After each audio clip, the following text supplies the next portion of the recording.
Hello students, আজকে আমরা বীজগণিতের অর্থাৎ অ্যালজেব্রার একটি নতুন চ্যাপ্টার, একটি নতুন বিষয় শুরু করতে চলেছি। আজকে আমরা শুরু করব সমান্তর প্রগতি অর্থাৎ এরিথমেটিক প্রোগ্রেশন, অর্থাৎ যাকে আমরা সংক্ষেপে এপি বলে থাকি। আমাদের সিলেবাসে এটা আছে, সমান্তর প্রগতি বা এরিথমেটিক প্রোগ্রেশন। আজকে আমরা এটা শুরু করব। আমি আশা করছি 3টি সেশনের মধ্য দিয়ে আমি এটা শেষ করব। আজকে দেখা যাক কতটুকু আমরা এগিয়ে যেতে পারি। চলো আমরা সময় নষ্ট না করে প্রগতি কী জিনিস সেটা আগে একটু বুঝে নেই। দেখো, প্রগতি বলতে আমরা কি বুঝি?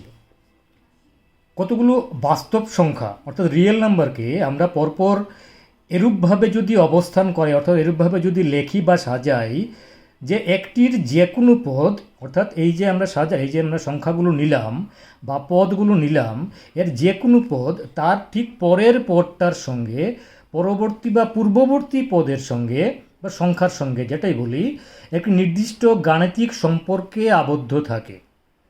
তাহলে আমরা এই যে সংখ্যাগুলো নিলাম বা পদগুলো নিলাম, এই সবগুলোকে আমরা একসঙ্গে বলবো প্রগতি বা প্রোগ্রেশন। তো কি বললাম আমি? আমরা এরকম কিছু বাস্তব সংখ্যা নেব, অনেকগুলি বাস্তব সংখ্যা নিলাম, ধরো 5টা বা 10টা, যতটা ইচ্ছে আমরা বাস্তব সংখ্যা নিলাম।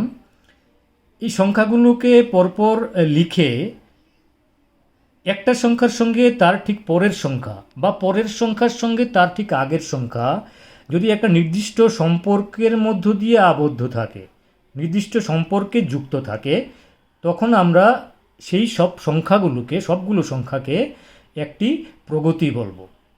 তো সম্পর্ক তো অনেক রকম হতে পারে।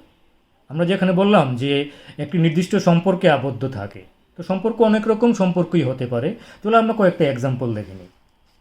যেমন দেখো, আমি এখানে কয়েকটা সংখ্যা লিখেছি, 2, 2, 4, 6, 8, 10। তো এটা কীরকম সম্পর্ক দেখো, আমি এখানে 5টা সংখ্যা নিয়েছি, এরপরে ডট ডট দিয়ে দিয়েছি, মানে এটা এরপরে চলতেই থাকবে, শেষ নিয়ে এটা। তো এটা সম্পর্কটা কি হচ্ছে দেখো, প্রথম সংখ্যার সঙ্গে দ্বিতীয় সংখ্যার ব্যবধানটা কত? 2। দ্বিতীয় সংখ্যার সঙ্গে তৃতীয় সংখ্যা 2, তৃতীয় সংখ্যার সঙ্গে চতুর্থ সংখ্যা 2। তার মানে প্রত্যেকটার সংখ্যার সঙ্গে পরবর্তী সংখ্যা বা একটা সংখ্যার সঙ্গে তার পূর্ববর্তী সংখ্যার ব্যবধানটা হচ্ছে 2, মানে বিয়োগফলটা হচ্ছে 2। তো এটা একটা নির্দিষ্ট সম্পর্ক, তাহলে এটাকে আমরা একটা প্রগতি বলতে পারবো। আরেকটা প্রগতি দেখো কি লিখলাম আমি, ধরো আমি একটা প্রগতি লিখলাম এখানে 3, 9, 27, 81 অ্যান্ড সো অন। তাহলে এটা আমরা কি সম্পর্কের মধ্য দিয়ে এটাকে আমরা লিখলাম? দেখো, 3, 9, তারপরটা 27, তারপরটা 81। তার মানে দেখো, প্রথমটার সঙ্গে যদি আমি দ্বিতীয়টার অনুপাত করি তাহলে কি আসছে? 1:3। দ্বিতীয়টার সঙ্গে তৃতীয়টার অনুপাত করলে 1:3, তৃতীয়টার সঙ্গে চতুর্থটার অনুপাত করলে 1:3। তো এরকমভাবে একটা নির্দিষ্ট অনুপাত আসছে। তাহলে আমরা বলতে পারি এগুলোর মধ্যে অনুপাতটা নির্দিষ্ট। তাহলে আমরা একটা নির্দিষ্ট সম্পর্কের মধ্য দিয়ে এগুলোকে আবদ্ধ করলাম, তাহলে এটাও একটা প্রগতি। ধরো আরেকটা এরকম সংখ্যা আমি লিখলাম, যেমন ধরো 1, 4, 9, 16, 25 অ্যান্ড সো অন।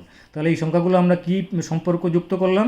দেখো 1, তারপরে 4, তারপর 9, তারপরে 16। দেখো এই সংখ্যাটা হচ্ছে স্বাভাবিক সংখ্যার, প্রত্যেকটা সংখ্যা স্বাভাবিক সংখ্যার বর্গ। 1 = 1 square, 4 = 2 square, 9 = 3 square, 16 = 4 square, 25 = 5 square, এরপরে আসবে 6 স্কোয়ার, 36, এরপর আসবে 7 স্কোয়ার, 49। এরকমভাবে আসতে থাকবে। তো সম্পর্কটা কি আসলো? একটার সঙ্গে পরেরটার সম্পর্কটা আসলো এরকমভাবে আমরা বলতে পারি যে স্বাভাবিক সংখ্যার বর্গ।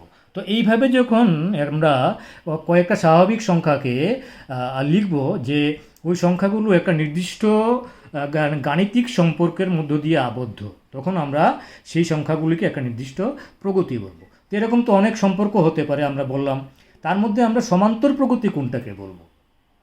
আমরা কিন্তু এখানে সিলেবাসে যে জিনিসটা পড়বো সেটা হচ্ছে সমান্তর প্রগতি অর্থাৎ এরিথমেটিক প্রোগ্রেশন।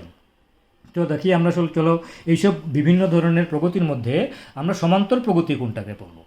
সমান্তর প্রগতি আমরা সেই প্রগতিটাকেই বলবো যদি কোনো প্রগতির পদ সমূহের প্রত্যেকটি তার পূর্ববর্তী বা পরবর্তী পদের সঙ্গে একটি নির্দিষ্ট অন্তর বা ব্যবধানে অবস্থান করে, তাহলে সেই প্রগতিকে সমান্তর প্রগতি বলে। আর এই অন্তরকে আমরা বলি সাধারণ অন্তর। অর্থাৎ কী বললাম? তার মানে আমরা এমন একটা প্রগতি লিখব যেখানে একটা পদ তার ঠিক পরের পদের সঙ্গে বা পরের পদটা তার ঠিক আগের পদের সঙ্গে ব্যবধানটা ঠিক রাখবে, অর্থাৎ তাদের দুটোর মধ্যে যে বিয়োগফলটা হবে বিয়োগফলটা সবসময় সমান হবে। এরকম একটা প্রগতি আমরা এখানে পেয়েছিলাম। দেখো 2, 4, 6, 8, 10 এবং সোন। আমরা এই পাঁচটাকে নিয়েই দেখি। দেখো প্রথম সংখ্যা এবং দ্বিতীয় সংখ্যা ব্যবধান কত?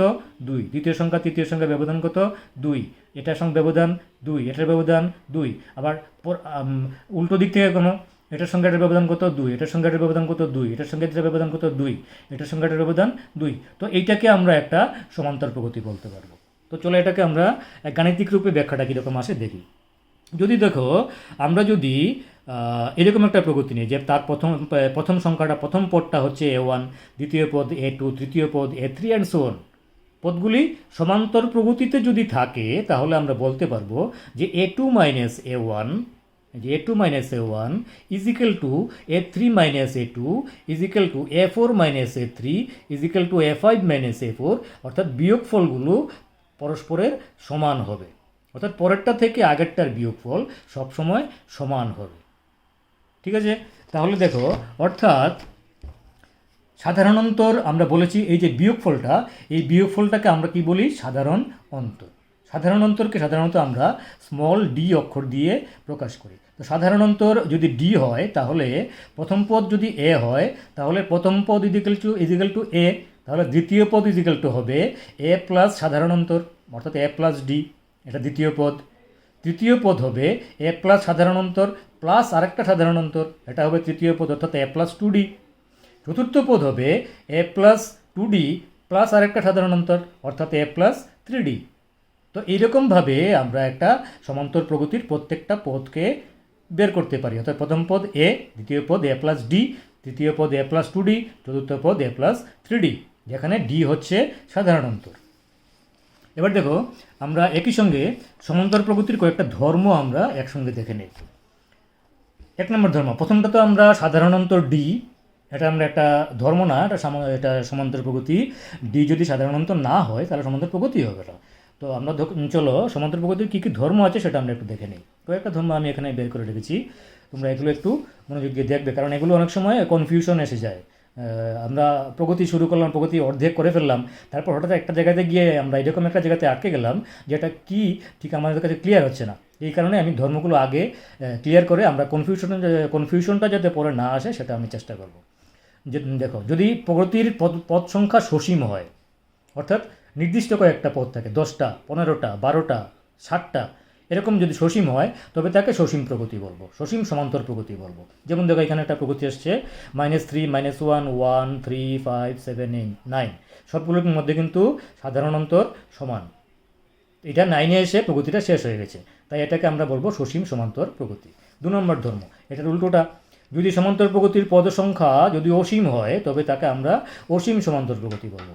যেমন ধরো আমি একটা প্রগতি লিখলাম এখানে 2, 4, 6, 8, 10 and so on, dot dot দিয়ে আমি সো অন লিখে দিলাম, অর্থাৎ এটা আসতেই থাকবে, শেষ হবে না কখনো।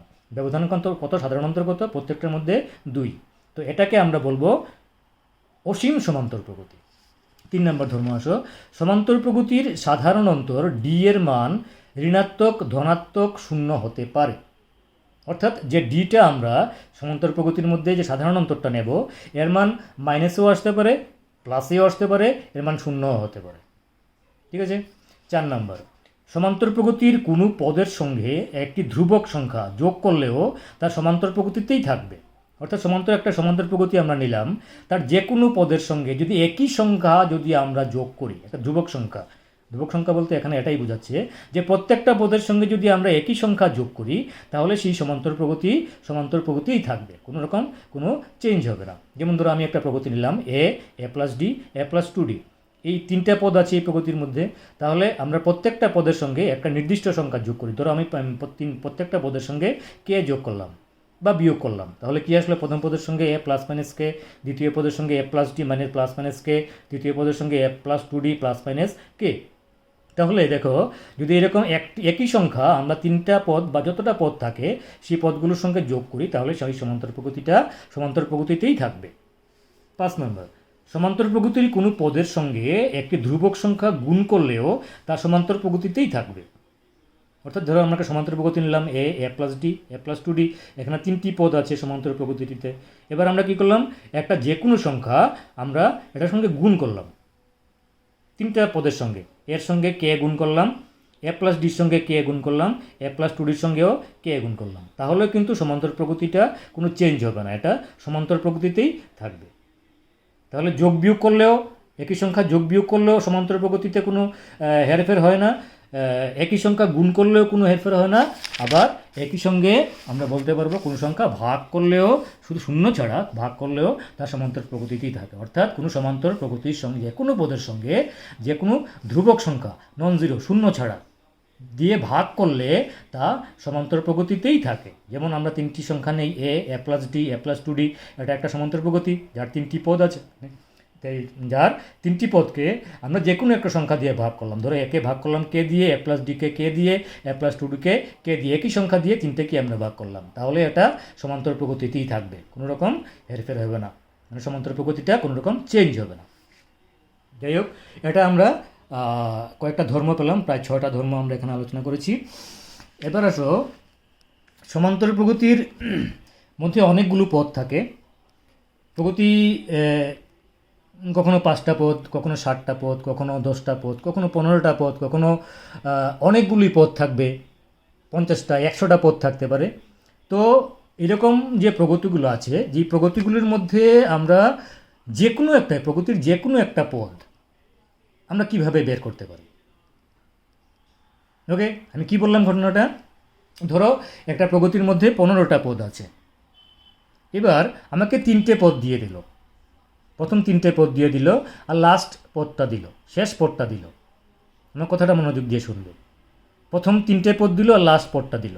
এবার আমাকে বলল যে 9 নাম্বার পদটা বের করে দেখাও।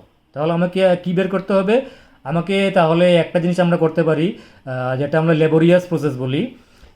ধরো আমি সাধারণ অন্তরটা বের করে ফেললাম, সাধারণ অন্তরটা বের করে আমরা কী করবো, 3টে পদ দিয়েছি তো, তাহলে 3টে পদ, 3 নম্বর পদের সাথে সাধারণ অন্তর যোগ করবো, 4 নম্বর পদ পাবো, 4 নম্বর পদের সাথে সাধারণ অন্তর যোগ করবো, 5 নম্বর পদ পাবো। এভাবে একটার পর একটা পদ বের করতে করতে করতে করতে আমরা 9 নম্বর পদটা বের করতে পারবো। এটা লেবোরিয়াস প্রসেস। এটা আমরা ছোটো ছোটো প্রগতির ক্ষেত্রে, যে প্রগতিতে 4টা পদ বা 5টা পদ আছে তার ক্ষেত্রে আমরা এটা করতে পারি, কিন্তু যেটার মধ্যে অসংখ্য অনেকটি পদ, অনেকগুলো পদ আছে, 50টা পদ, সেখানে আমাকে বললো যে 32 নম্বর পদটা বের করো। প্রথম 3টে পদ দিল আর শেষ পদটা দিল, তারপর বললো 32 নম্বর পদটা বের করো। সেইভাবে কি সেক্ষেত্রে কি আমরা একটা একটা করে 32 নম্বর পদ পর্যন্ত বের করবো না, সেই ক্ষেত্রে আমাদের একটা সূত্রের সাহায্য নিতে হবে। সূত্রটা কি, সূত্রটা অত্যন্ত সিম্পল। কোনো সমান্তর প্রকৃতির প্রথম পদ যদি এ হয় এবং সাধারণ অন্তর যদি ডি হয়, তাহলে nতম পদ, nতম পদটা এনের জায়গায় যে কোনো কিছু বসাতে পারো তুমি, 9 বসাতে পারো, তাহলে 9তম পদ, 12 বসলে 12তম পদ, 15 বসলে 15তম পদ, অর্থাৎ যে কোনো পদ, একটা প্রকৃতির যতগুলো পদ থাকে তার মাঝখানে যতগুলো পদ আছে তার মধ্যে যে কোনো একটা পদ, nতম পদ, এটাকে আমরা n বলি, এটা আমরা জানি না, n দিয়েই আমরা সূত্রটা করবো। nতম পদ হবে, nতম পদটা যদি tn হয় তাহলে tn ইজ ইকাল টু হবে এই সূত্রটা, a plus n minus 1 into D. এই সূত্রটা একটু মুখস্থ করে ফেলতে হবে, plus n minus 1 into D. কোন পদটা এটা, এটা কোন পদ, এটা হচ্ছে nতম পদটা। nতম পদ যে কোনো পদ হতে পারে, একটা সমান্তর প্রকৃতির যে কোনো পদ হতে পারে। তাহলে আমরা যদি বলি, এটাকে আমরা যদি একটু অন্যরকমভাবে ব্যাখ্যা করি, যে nতম পদটা যদি শেষ পদ হয়, কোনো সমান্তর প্রকৃতির যদি শেষ পদ হয়, লাস্ট পদটা nতম পদ, তাহলে nতম পদ শেষ পদ হলে tn শেষ পদ, তাহলে tn ইজ ইকুয়াল টু কি, এটা a plus n minus 1 into d. অর্থাৎ nতম পদ দিয়ে আমরা প্রকৃতির মাঝখানের যে কোনো পদ অথবা শেষতম পদ যে কোনো পদকে আমরা বের করতে পারি।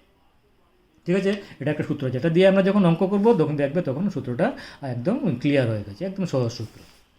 আচ্ছা, আরেকটা জিনিস আমরা একটু বুঝে নিই, এই জায়গাটা একটু অনেকেই পরের দিকে বুঝতে গিয়ে অনেকেই একটু গোলমাল করে ফেলে, তাই আমি এটা প্রথম দিকেই বুঝিয়ে দিচ্ছি, পরে যখন অঙ্ক করব অঙ্কতে গিয়ে আমরা এটাকে আরও ক্লিয়ার হয়ে নেব।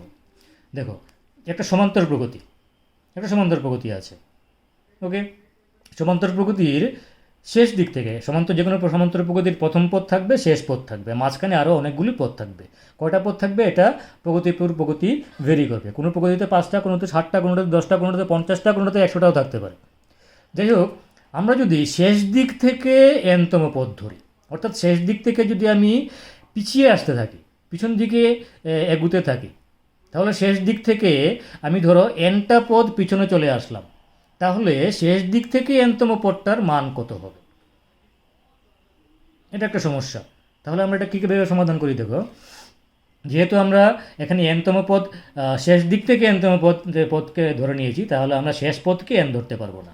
তা আমরা কী বলবো দেখো, ধরা যাক কোনো সমান্তর প্রকৃতির পদ সংখ্যা এম, অর্থাৎ একটা প্রকৃতিতে কয়টি পদ আছে? টোটাল এমটি পদ আছে, এম গ্রেটার দেন এন, যার প্রথম পদ এ, সাধারণ অন্তর ডি। ওকে, তাহলে ওই প্রকৃতির শেষ দিক থেকে এনতম পদ হলো, একটু ভালোভাবে দেখবে এই জায়গাটা, আমি আস্তে আস্তে বলছি, তাড়াহুড়ো করবেন, তাড়াহুড়ো করলে এটাতে ভেজাল করে ফেলবে। ওই প্রগতির শেষ দিক থেকে এনতম পদ, শেষ দিক থেকে আমরা পিছিয়ে আসলাম, কতটা পদ পিছিয়ে আসলাম? এনটা পদ পিছিয়ে আসলাম, হলো প্রথম দিক থেকে এম মাইনাস এন প্লাস ওয়ানতম পদ। কি জিনিসটা একটু কীরকম লাগছে, তাই না? আসলে আমরা একদম এক্সাম্পল দিয়ে আগে বুঝে নেই, তারপরে আমরা সূত্রতে যাব। ধরো আমি একটা প্রগতি লিখলাম 1 3 5 7 9 11 13 15 17, এটার প্রথম পদ কত? 1, a is equal to 1। D কত? সাধারণ অন্তর 3 - 1 2, 5 - 3 2, সবখানেই 2 আসছে, 7 - 5 2, তো সাধারণ অন্তর হচ্ছে 2। ওকে, এবার দেখো প্রগতিটিতে কয়টা পদ আছে? 1 2 3 4 5 6 7 8 9, 9টা পদ আছে। তার মানে আমরা এখানে কি বলেছি, ধরা যাক কোনো সমান্তর প্রগতির পদ সংখ্যা এম, তার মানে আমি বলতে পারি এম ইজ ইকুয়াল টু হচ্ছে 9, 9টা পদ আছে। ঠিক আছে, আচ্ছা শেষ পদ, শেষ পদ কোনটা? শেষ পদ হচ্ছে এইটা। তাহলে শেষ পদ কত? শেষ পদ হচ্ছে তোমার 17, অর্থাৎ শেষ পদ তোমার এখানে হচ্ছে 17, শেষ পদটা হচ্ছে টিএন, টিএন হচ্ছে 17, অর্থাৎ শেষতম পদটা হচ্ছে 17। আচ্ছা ঠিক আছে, এবার আমাকে বললো যে শেষ দিক থেকে 6তম পদ। ঠিক আছে, শেষ দিক থেকে 6তম পদ কত? আমরা একটু হিসাব করে নিই, দেখো এটা শেষ পদ, শেষ দিক থেকে 6তম পদ 1 2 3 4 5, না এখান থেকে হবে 1 2 3 4 5 6, তাহলে 6তম পদ কোনটা? 7। ঠিক আছে, প্রথম দিক থেকে এবার হিসাব করি, 7টা প্রথম দিক থেকে যদি আমরা গুনি তাহলে কতটা আসবে? 1 2 3 4, প্রথম দিক থেকে গুনলে 4তম পদে আসছে, অর্থাৎ শেষ দিক থেকে যেটা 6তম পদ, প্রথম দিক থেকে সেটা 4তম পদ। এবারে এটাকে আমরা কীভাবে সূত্রে ফেলে দেব? শেষ থেকে 6তম পদ, প্রথম থেকে এম মাইনাস এন প্লাস 1তম পদ। এম কত এখানে? এম আমরা পেয়েছি 9, এন কত পেয়েছি? 6, শেষ দিক থেকে 6টা পদ আমরা এগিয়ে এসেছি, তাহলে এন মাইনাস 6 প্লাস কত? 1, তাহলে 9 - 6 কত? 3, 3 + 1 কত? 4, তাহলে হচ্ছে 4তম পদ। দেখো আমরা 4তম পদ বের করেছিলাম, অর্থাৎ শেষ দিক থেকে 6তম পদ ইজ ইকুয়াল টু প্রথম দিক থেকে 4তম পদ। এটা আমরা কিসের সাহায্যে বের করলাম? এই জিনিসটার সাহায্যে, অর্থাৎ এম মাইনাস এন প্লাস 1, অর্থাৎ ঘটনাটা কী হলো? শেষ দিক থেকে এনতম পদ হলো প্রথম দিক থেকে এম মাইনাস এন প্লাস 1তম পদ, অর্থাৎ T M minus N plus 1, অর্থাৎ প্রথম দিক থেকে এম মাইনাস এন প্লাস 1 পদটা আমরা এবার বের করব। তো কততম পদটা? 4 নম্বর পদটা। T into m minus N plus 1 is equal to প্রথম পদ এ, ওই সূত্রটা a plus n minus 1 into d. এখানে এন কত? এনের জায়গাতে আমরা এই পুরোটা বসিয়ে দেবো, এ প্লাস এন মাইনাস 1 মানে M minus N plus 1 minus 1 into D, তাহলে 1 1 কেটে গেলে থাকলে কত? M minus N. তার মানে প্রথম দিক থেকে শেষ দিক থেকে এনতম পদ, আর প্রথম দিক থেকে এম মাইনাস এন প্লাস 1তম পদ, অর্থাৎ প্রথম দিক থেকে যদি আমরা সূত্রের সাহায্যে শেষ দিক থেকে এনতম পদটা বের করতে চাই, তাহলে আমরা সূত্রটা কিসের সূত্র শিখেছি? সূত্রটা কিন্তু আমরা শিখেছি প্রথম দিক থেকে ধরে, তাহলে আমরা হিসাবটা প্রথম দিক থেকে ধরেই আমরা সবসময় সূত্রটা বের করব। আমরা শেষ দিকের সূত্রটা আমার দরকার নেই, শেষ দিক থেকে ধরেও আমি একটা সূত্রকে বের করতে পারি, তাহলে আমার আরও এটা কমপ্লিকেটেড হয়ে যাবে, আমি দরকার নেই কমপ্লিকেটেড করা। আমরা কী করবো? এখানে প্রথম দিক থেকেই সবসময় হিসাবটা করবো। তাহলে প্রথম দিক থেকে আমরা যদি ধরি, তাহলে প্রথম পদটা হবে এ, সাধারণ অন্তর হবে ডি, টোটাল পদ সংখ্যা হবে এন, আর শেষ দিক থেকে প্রথম পদটা, শেষ দিক থেকে কত নম্বর পদ আমরা এগিয়ে আসলাম? এন। তাহলে সূত্রটা কি আসলো? A plus m minus n into d. এটা কিন্তু আমরা প্রথম দিক থেকে, এই সমান্তর প্রগতিটার প্রথম দিক থেকে হিসাব করে আমরা শেষ দিক থেকে কত নম্বর পদটা বের করেছি সেটাকে বের করলাম। এই সূত্রটা আমাদের খেয়াল রাখতে হবে, এটা দিয়ে আমরা অঙ্ক করব। ঠিক আছে, এরপরে চলে আসো আরেকটা ছোট্ট জিনিস, সমান্তরীয় মধ্যক। মধ্যক বলতেই আমরা কি বুঝতে পারি, যেটা মাঝখানে থাকে, মধ্যিখানে থাকে। ধরো এ বি সি তিনটি সংখ্যা সমান্তর প্রকৃতিতে আছে, তাহলে বিকে আমরা এ ও সির সমান্তরীয় মধ্যক বলবো। অর্থাৎ বিটা মাঝখানে আছে, এ আর সির মাঝখানে আছে, তাহলে আমরা বিকে এ আর সির সমান্তরীয় মধ্যক বলবো। আর এক্ষেত্রে যদি আমরা ওই সাধারণ অন্তরটা যদি বলি, তাহলে কি আসবে, সাধারণ অন্তর B minus A C minus B, তাহলে সাধারণ অন্তর বি মাইনাস সাধারণ অন্তর সবসময় সমান হয়। তাহলে আমরা বলতে পারি এই সমান্তর প্রকৃতিটার ক্ষেত্রে B minus A is equal to C minus B. এটাকে একটু চেঞ্জ করে নিই, বিটার দিকে নিয়ে নিই, এটার দিকে নিয়ে যাই, তাহলে কি আসবে, অর্থাৎ 2b is equal to A plus C, টুটা নিচে নিয়ে আসি, তাহলে B is equal to A plus C by 2। তাহলে এভাবে আমরা এই তিনটে যদি সমান্তর প্রগতিতে থাকে, অর্থাৎ বি যদি মধ্যক সমান্তরীয় মধ্যক হয়, তাহলে সমান্তর মধ্যক is equal to A plus C by 2, অর্থাৎ প্রথম পদ প্লাস দ্বিতীয় পদ ডিভাইডেড বাই 2। এবার দেখো, এটাতে আমরা যদি তিনটে পদ থাকে তার সমান্তরীয় মধ্যক কত সেটা আমরা বের করলাম। এবার যদি আমাকে একটা বড় প্রগতি দেয় যার মধ্যে অনেকগুলো পদ আছে, বললো তার মাঝখানের পদটা কত সেটা বের করো, ঠিক মাঝখানের পদটা কত সেটা বের করো। তাহলে আমরা এটাকে কিভাবে করব, দেখো আমাকে একটা প্রগতি দিল, তাহলে আমরা প্রথম দেখব যে প্রগতির মধ্যে প্রগতিটা যুগ্ম না অযুগ্ম, অর্থাৎ প্রগতিতে কয়টা পদ আছে, প্রগতির পদ সংখ্যাটা যুগ্ম নাকি অযুগ্ম, জোড় না বেজোড়। এন যদি যুগ্ম হয় তাহলে আমরা বলতে, যদি এন যদি যুগ্ম হয়, অর্থাৎ প্রগতির পদ সংখ্যা যদি যুগ্ম হয়, তাহলে মধ্যপদ হবে একটি, আর মধ্যপদটি কত হবে, n প্লাস 1 ডিভাইডেড বাই 2, এততম পদটি হবে মধ্যপদ।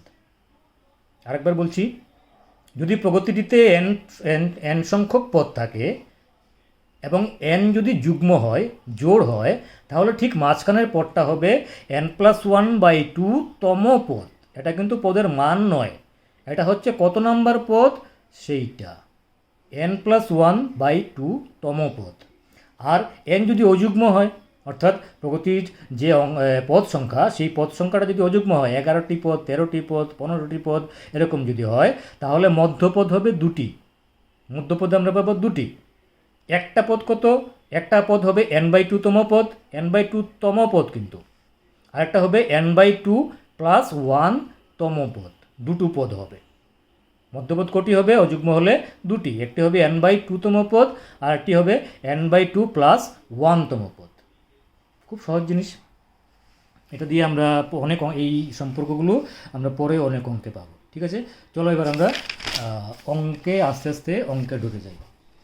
দেখো 1 নম্বর অঙ্কটা কি এসেছি, 1 নম্বর অঙ্কটা দিতে দিয়েছে, এটা প্রগতি দিয়েছে, এটা অসীম প্রগতি, 5, 12, 19, 26, okay, and dot dot dot, শ্রেণীটি বা প্রগতির দশম পদটি কত, কটা পদ দিয়েছে, 1, 2, 3, 4, চারটা পদ দিয়ে বলেছে দশম পদটি কত, এটা বলেই দিয়েছে এটা সমান্তর প্রগতি। সমান্তর প্রগতির অঙ্ক যেহেতু করছি আমরা, তোমরা ধরে নিতে পারো যে এই প্রগতিটা সমান্তর প্রগতি, এটা টেস্ট করার কোনো দরকার নেই।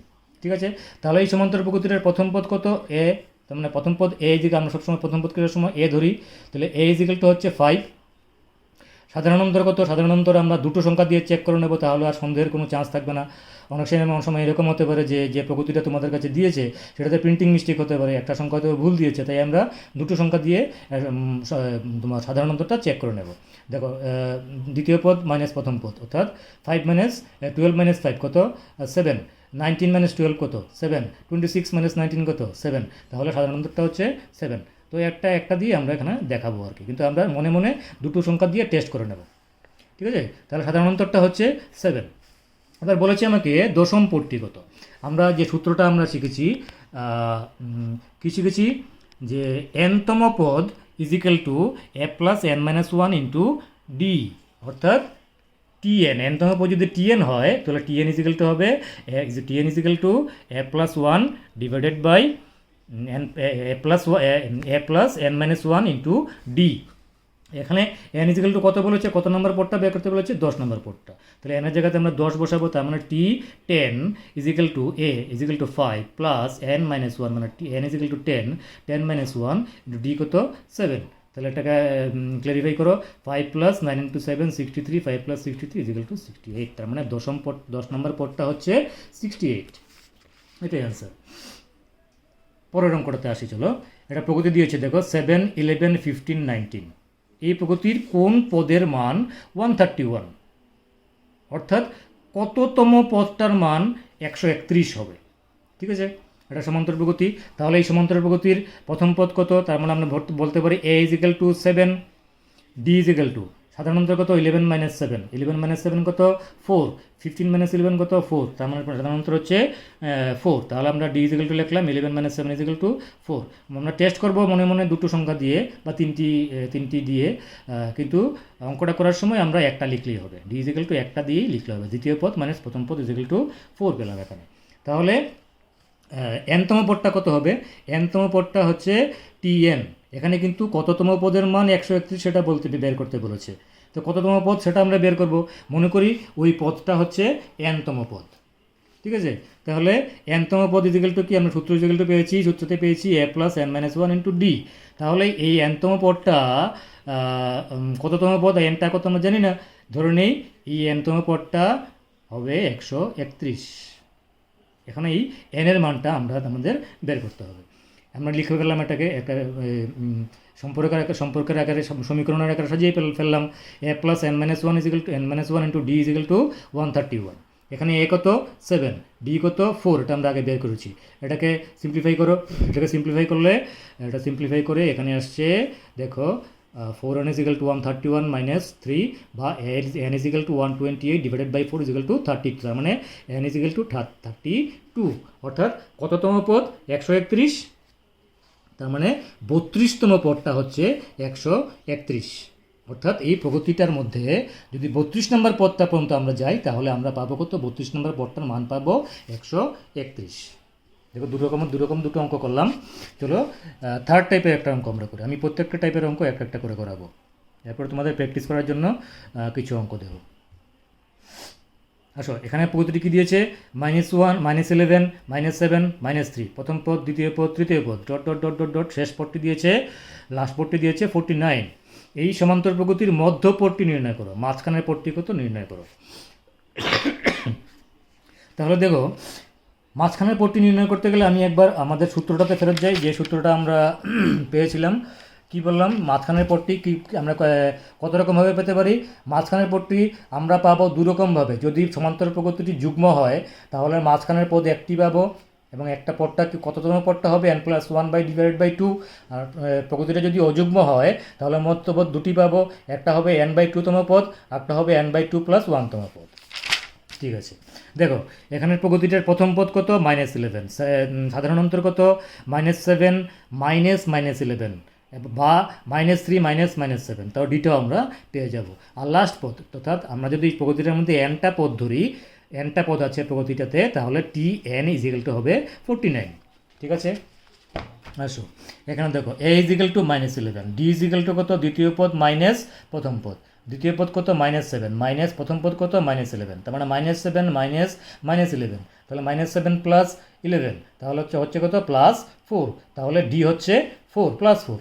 তো তাহলে আমরা তো আগেই পেয়ে গেছি যে লাস্ট পদটি অর্থাৎ শেষ পদটি হচ্ছে nতম পদ, আর শেষ পদটি আমাদেরকে দিয়েছে 49। তাহলে আমরা বলতে পারি nতম পদটি হচ্ছে 49। তাহলে nতম পদ মানে কি Tn, তাহলে Tn ইজিক্যাল টু 49। তার মানে 49তম পদ 49 মানে nতম পদটি কত, আমরা সূত্রের সাহায্যে বলতে পারি nতম পদটি হচ্ছে a + n-1 * d। তাহলে সম্পর্কের মধ্যে আমরা এর মান আর ডির মান বসিয়ে দিলাম। এর মান কত বসালাম -11, ডির মান কত বসালাম 4, আর এই nতম পদটা কত, লাস্ট পদটা 49। এখানে একটা সম্পর্ক পেয়ে গেলাম আমরা। এই সম্পর্কটা সমাধান করে এখানে n এর মান পেয়ে গেলাম আমরা, n ইজিক্যাল টু পেয়ে গেলাম 64/4 = 16। অর্থাৎ এই সমান্তর প্রগতিতে টোটাল কয়টা পদ আছে, টোটাল 16টা পদ আছে, 16টা পদ আছে। অর্থাৎ 16 কত, 16 কি যুগ্ম না অযুগ্ম, 16 হচ্ছে একটি যুগ্ম সংখ্যা। অর্থাৎ এই প্রগতিটি পদ সংখ্যা যুগ্ম। তাহলে এই প্রগতিটির কয়টি মধ্যপদ থাকবে আমরা দেখেছি আগে যে আমরা সূত্রটা বের করেছিলাম, সেখান থেকে আমরা দেখেছি কোনো প্রগতির পদ সংখ্যা যদি যুগ্ম হয় তাহলে মধ্যপদ হবে দুটি। একটি মধ্যপদ কততম পদ হবে n-2/2তম পদ, তাহলে n কত 16/2তম পদ মানে 8তম পদ হবে একটা মধ্যপদ। আরেকটা মধ্যপদ কি হবে? আরেকটা মধ্যপদ হবে n/2 + 1তম পদ, তাহলে n/2 কত 8 + 1 মানে 9তম পদ মানে 9তম পদ। তাহলে মধ্যপদ কয়টি পেলাম আমরা? যেহেতু সংখ্যাটি পদ সংখ্যা যুগ্ম তাহলে মধ্যপদ পেলাম দুইটা, একটা কি 8তম পদ, একটা পেলাম 9তম পদ। এবার আমরা সূত্রের সাহায্যে 8তম পদ এবং 9তম পদ বের করে ফেলবো। তাহলে 8তম পদ কত t8, এবার এনের জায়গাতে 8 বসাবো, তাহলে এ হচ্ছে -11, এন হচ্ছে 8 আর ডি হচ্ছে 4। সূত্রের মধ্যে এটা বসিয়ে আমরা পেয়ে গেলাম কত? 8তম পদ t8 = 17। আর 9তম পদ কত? t9। তার মানে 9তম পদের সূত্রের মধ্যে আমরা a = বসাবো -11, n = কত বসাবো 9 আর ডি জায়গাতে কত বসাবো 4। তাহলে এখানে আমরা সিম্পলিফাই করে পেলাম 21। তাহলে 9তম পদ পেলাম 21 আর 8তম পদ পেলাম 17। তাহলে মধ্যপদ কয়টা পেলাম আমরা? মধ্যপদ পেলাম দুইটা, অর্থাৎ এই সমান্তর প্রগতির দুটি মধ্যপদ, একটি 8তম পদ 17 আর একটি 9তম পদ 21। এটা গেল আরেকটা টাইপের অঙ্ক। এবার আসো আরেকটা অঙ্ক দেখো। একটা সমান্তর প্রগতির প্রথম পদ 3 এবং 20তম পদ 41 হলে সাধারণ অন্তর কত? এখানে ডি বের করতে বলেছে। একটা সমান্তর প্রগতির প্রথম পদ মানে a = 3 এবং 20তম পদ t20 = 41 হলে ডি কত? তাহলে প্রথম পদ দিয়ে দিয়েছে a = 3 এবং t20 = 41। তাহলে সাধারণ অন্তর কত এটা বের করতে বলেছে। আমরা ধরি সাধারণ অন্তর ডি। তাহলে আমাদের কাছে কি দিয়ে দিয়েছে? t20 = 41। ঠিক আছে, এইটার মধ্যে আমরা যা যা জিনিস আমাদের কাছে হাতে আছে, যা যা জিনিস আমরা জানি সেটা বসিয়ে দেবো সম্পর্কটার মধ্যে। t20 = 41, t20 কত? a + 20 - 1 × d। a কত এখানে 3, d কত? d আমরা জানি d বের করতে হবে। n কত? 20, a + n - 1 × d। এখানে n = 20। তাহলে এখানে আমরা এর জায়গাতে 3 বসলাম, n এর জায়গাতে 20 বসলাম, তাহলে 20 - 1 19 d এসে গেল, তাহলে 3 + 19 d = 41। এখান থেকে সিম্পলিফাই করে ডির মান পেয়ে গেলাম 2, অর্থাৎ সাধারণ অন্তর আমরা বের করে ফেললাম 2। দেখো এটার মধ্যে কিন্তু কমপ্লেক্স কিছু নেই, একদম সহজ সহজ অঙ্ক সব। নেক্সট অঙ্কটা দেখো। কোনো সমান্তর প্রগতির চতুর্থ পদ 15 এবং নবম পদ 35 হলে প্রথম পদ ও সাধারণ অন্তর নির্ণয় করো। দুটো সিম্পল জিনিস আমাদের কাছে দিয়েছে। বলে একটা সমান্তর প্রগতি আছে, এই সমান্তর প্রগতিটার ফোর্থ পদ অর্থাৎ চতুর্থ পদ হচ্ছে 15 এবং নবম পদ হচ্ছে 35। এ দুটো দিয়ে বলেছে তাহলে প্রথম পদ ও সাধারণ অন্তর নির্ণয় করো। আমরা ধরে নিই প্রথম পদ = a এবং সাধারণ অন্তর = d। আমাদের কাছে দুটো জিনিস দিয়েছে। একটা জিনিস দিয়েছে কি চতুর্থ পদ = 15, তার মানে t4 = 15। এটাকে আমরা সূত্রে নিয়ে যাই। t4 মানে কত? যদি প্রথম পদ a সাধারণ অন্তর d হয় তাহলে t4 হবে a + 4 - 1 × d, তার মানে a + 3d। এটা কত দিয়েছে? আমরা চতুর্থ পদ = 15, তার মানে a + 3d = 15। এটাকে আমরা 1 নম্বর সমীকরণ দিই। আরেকটা জিনিস আমাদের দিয়েছে, নবম পদ দিয়েছে 35, তার মানে t9 = 35। t9 = কত? সূত্রের সাহায্যে a প্রথম পদ d সাধারণ অন্তর, তাহলে a + 9 - 1 × d, n = 9, যেহেতু t9 তাহলে a + 9 - 1 × d = 35। নবম পদ = 35 দিয়েছে, তাহলে a + 9 - 1 × d মানে 8d = 35। এটাকে আমরা 2 নম্বর সমীকরণ বসাই। তাহলে 2 নম্বর সমীকরণ লিখে ফেলি। তাহলে 1 নম্বর সমীকরণ পেলাম, 2 নম্বর সমীকরণ পেলাম। এবার এটাকে আমরা অপনয়নের সাহায্যে এ আর ডির মান বের করতে হবে। অপনয়ন আমরা করেছি, তাহলে 2 থেকে 1 বিয়োগ করে দিই, তাহলে এটা কেটে যায়। তাহলে দেখো এটা থেকে 1 কেটে গেল, এটা মাইনাস হয়ে গেল, 8টা মাইনাস হলো, 35টা মাইনাস হলো। এখানে দেখো কি আসলো? +3d - 8d মানে -5d। এখানে আসলো কত? +15 - 35 মানে -20। মাইনাস চলে গেল, তাহলে থাকলো কি? d = 5/20/5 = 4। তার মানে d = পেলাম 4। তাহলে 1 নম্বর সমীকরণে আমরা ডির মানটা বসিয়ে দিই। তাহলে a + 3 × d, তার মানে 3 × 4 = 15, তার মানে a = 15 - 12 = 3। তাহলে প্রথম পদ পেলাম 3 এবং সাধারণ অন্তর পেলাম 4। খুব সিম্পলভাবে বেরিয়ে গেল। এবার দেখো আরেকটা সুন্দর অঙ্ক। এরকম অঙ্ক অনেক সময় পরীক্ষায় চলে আসে, না করা থাকলে হঠাৎ করে অঙ্কটা দেখে একটু কনফিউজ হয়ে যেতে পারো, তাই আমি কোনো অঙ্ক বাদ দেবো না। যত প্রকার অঙ্ক আমি বের করতে পেরেছি সমস্ত প্রকার অঙ্ক আমি করাবো। সেশন একটু বড় হোক তাতে কোনো অসুবিধা নেই। আমার কাছে অঙ্ক কমপ্লিট করাটা সবচেয়ে বড় কথা। সেশনটা বড় হলো না কি হলো সেটা বড় কথা নয়, কারণ আমি তোমাদেরকে প্রথমেই বলে দিয়েছি যে দরকার পড়লে একটা সেশনকে 3 ভাগে দেখবে। তোমাদের 20 মিনিট দেখে 15 মিনিট দেখে আর ভালো লাগছে না, বন্ধ করে দাও। তোমাদের কাছে ভিডিওটা তো থাকছে, যখন ইচ্ছা তখন তখন তোমরা দেখতে পারছো। প্রথম 15 মিনিট দেখো, ভালো লাগছে না রেখে দাও। এরপরে আবার পরের 15 মিনিট দেখো, এরপরে আবার নেক্সট 2 ঘন্টা পরে বা পরের দিন 15 মিনিট দেখো। একসাথেই করতে হবে এমন কোনো কথা নেই। 3 ভাগে দেখো, তুমি 3 দিনে দেখো, কোনো অসুবিধা নেই। তোমার তো এটা সেভ করা থাকছে। যে কোনো সময় আমার সাইটে ঢুকে আমার ইউটিউবের সাইটে ঢুকে তোমরা এটা দেখতে পারছো, কোনো অসুবিধা নেই। যতবার ইচ্ছে দেখতে পারছো, 1 বার 2 বার 50 বার 100 বার যতবার ইচ্ছে দেখতে পাচ্ছ। অনলাইনে ক্লাস করা এটাই হচ্ছে সবচেয়ে মজা। একবার ক্লাস করলে তো তুমি সেটা আর পাবে না, ফেরত পাবে না। অনলাইনে যে লাইভ ক্লাসগুলো হয়, লাইভ ক্লাসগুলোতে তুমি একবার ক্লাস করবে, একবার ক্লাস করলে সেটাকে আর ফেরত পাবে না যদি তুমি এটা সেভ না করো।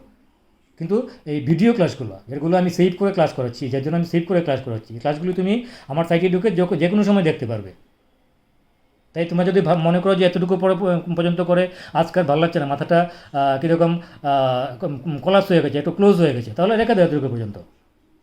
পরে 2 ঘন্টা পরে বা পরের দিন আবার এখান থেকে দেখবে, কোনো অসুবিধা নেই। কিন্তু আমি কোনো অঙ্ক আমি ছাড়বো না। যত রকমের অঙ্ক আমি পাবো সব ধরনের অঙ্ক আমি করাবো, ঠিক আছে? চলো নেক্সট অঙ্ক দেখি। কে এর মান কত হলে 8k + 4 একটা পদ, এখানে পদটা কিন্তু সংখ্যায় দিই নেই, 8k + 4, 6k - 2, 2k - 7, এই 3টি পদ সমান্তর প্রগতিভুক্ত হবে। কে এর মান কত হবে? সেখানে একটা আননোন সংখ্যা আছে, এটা হচ্ছে কে, আর 3টি পদ আছে এই প্রগতিটিতে।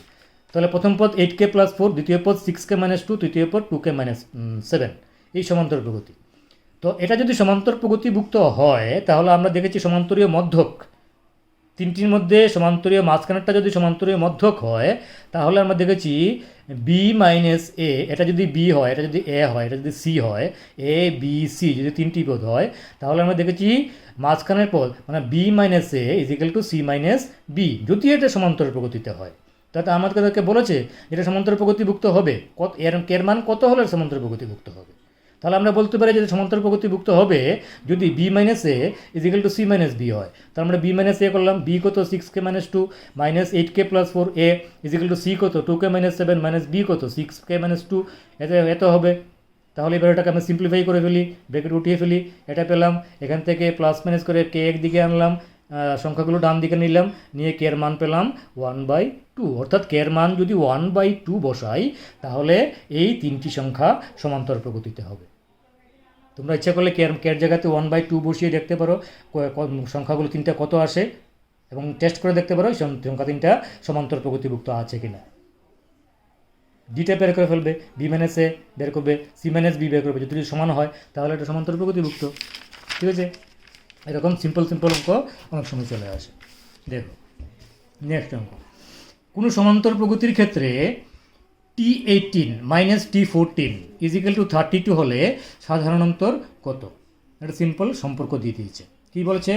T18 18তম পদ আর 14তম পদের বিয়োগফল যদি 32 হয় তাহলে D কত, সাধারণ অন্তর কত?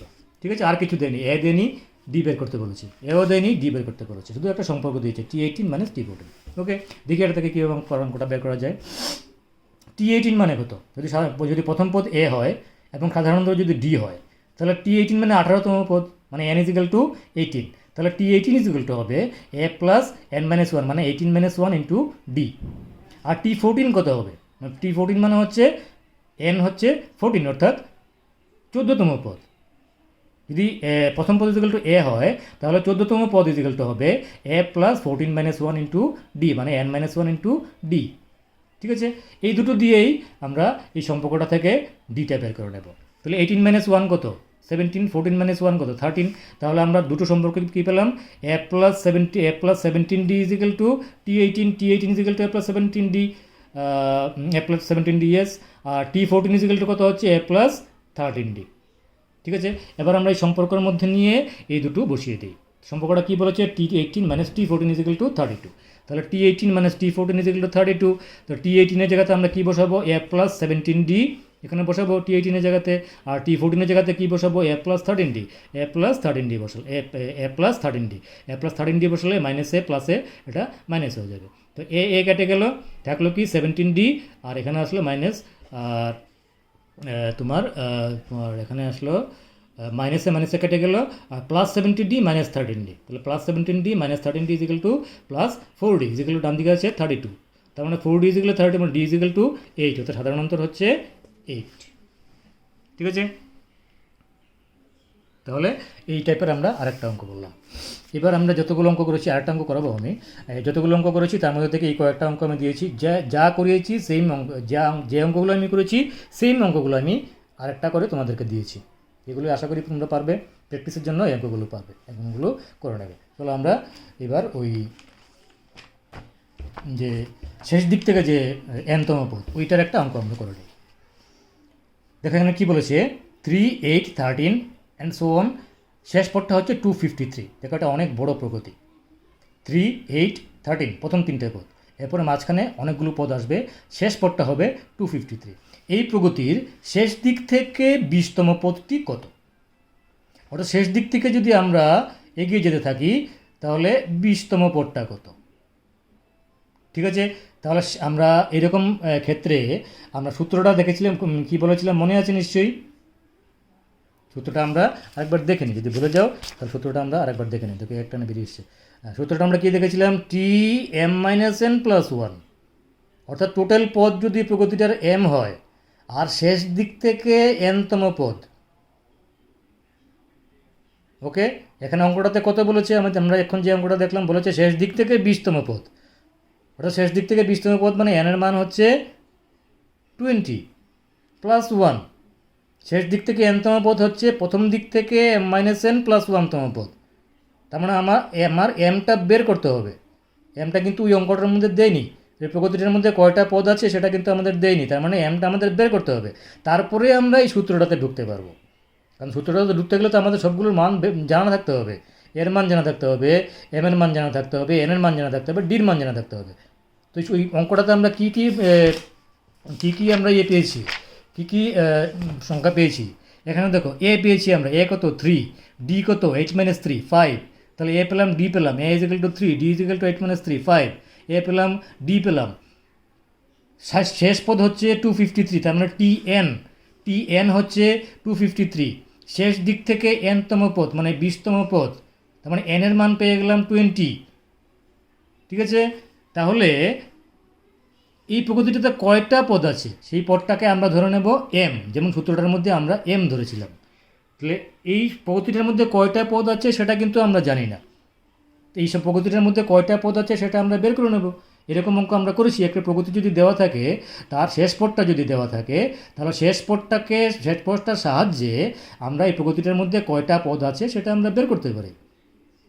ওকে, যেমন ধরো আমি বললাম কি যে এই প্রগতিটার প্রথম পদ হচ্ছে 3, প্রথম পদ 3, ডি কত সমান সাধারণ অন্তর হচ্ছে 5, মনে করি প্রগতিটির মধ্যে মোট পদ আছে m, এখানে m ধরবো না কারণ সূত্রটার মধ্যে n আছে, তাই আমি n ধরবো না, টোটাল পদ সংখ্যা ধরবো m, তাহলে tm ইজিক্যাল টু কত, শেষ পদটা কত 253, 253, তো 253 মানে কি, শেষ পদটা ইজিক্যাল টু কত, সূত্র অনুসারে a প্লাস n-1, মানে n এর জায়গাতে এখানে কত, শেষ পদটা কত nতম পদ, তাহলে a plus n-1 into D, D জায়গাতে 5 বসালাম, এর জায়গাতে 3 বসালাম, এই টোটালটা কত, শেষতম পদটা কত 253, তাহলে 3 plus n-1 into 5 is equal two 253। এই সংখ্যাটা থেকে আমরা সিম্পলিফাই করে m এর মানটা বের করে ফেললাম 51, অর্থাৎ এই প্রগতিটাতে মোট পদ আছে 51টা, অর্থাৎ 51 নম্বর পদটা হচ্ছে 253। এই প্রগতিটার মধ্যে টোটাল পদ আছে কটা, 51টা, শেষ দিক থেকে 51 নম্বর পদ থেকে আমরা যদি এগিয়ে যাই সামনের দিকে, যদি আমরা